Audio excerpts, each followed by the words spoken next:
BBC Earth presents Damiens Gone Wild. In today's episode, we will explore the frail and the furious, a study of the Homo Damiens species known as the Dearburnt. West of the Rocky Mountains and deep in the rugged, rural terrain of Mesa County, Colorado, we find ourselves within the jurisdictional hunting grounds of the Grand Junction Police Department. Tonight we will get a close look at an elusive, nocturnal animal found only in this region. He is tall, yet brittle. Aggressive, yet anxious. He is known by the locals as Officer Scott Damien Dearburnt. Standing at a precarious 6'3", but weighing no more than a medium-sized Labrador, this species relies not on physical or reproductive prowess, but on showy displays of faux supremacy to survive against all odds and to maintain its place within the local law enforcement hierarchy. We now observe the Dearburnt in his natural habitat, a dimly lit roadside encounter, where he performs his most elaborate and ceremonial displays in the dead of the night to dominate a puzzled female he's made contact with. The Dearburnt, while physically unthreatening, relies on loud vocal emissions to appear more menacing than he truly is. Here we observe his mouth, stretched wide, revealing his small yet fiercely vigorous teeth as he screeches threats into the night. This theatrical vocal display, known as the authoritarian shriekers, is his signature distress call emitted when the Dearburnt's demands are not immediately obeyed. This high-pitched vocal emission serves as his sole evolutionarily developed offensive mechanism to confuse and frighten his chosen victims, but alas, how odd. The authoritarian shriekers does not seem to be working. This is highly unusual. Something is wrong.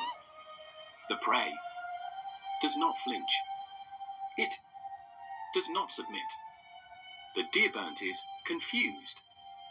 His chest is inflated out despite his underwhelming frame.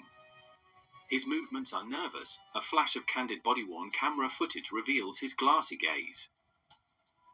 Eyes darting madly, but the prey remains unafraid.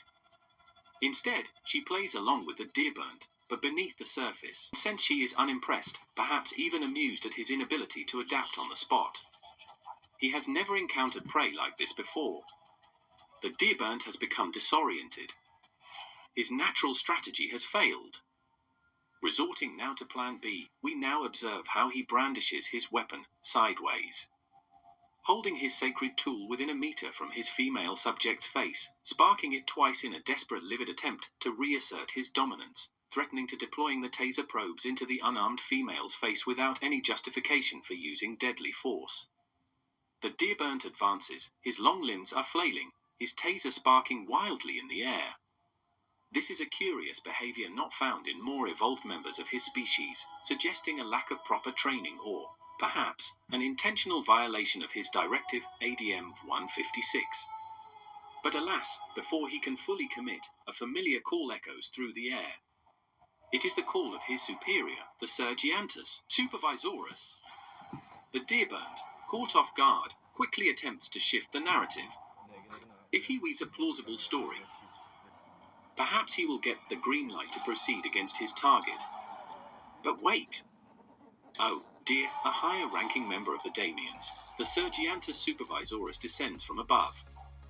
The Sergeantus Supervisorus, an apex predator Damien, has arrived on scene to recalibrate the ecosystem.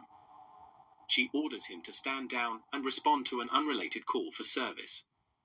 With a single command, the Dearburnt's posture changes, his shoulders slump, his weapon is lowered.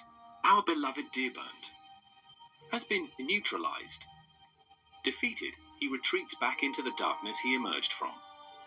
Back at the department, he will nurse his wounds by engaging in an ancient ritual of self-soothing, aggressively typing up an inflated report that will later be thrown out of court.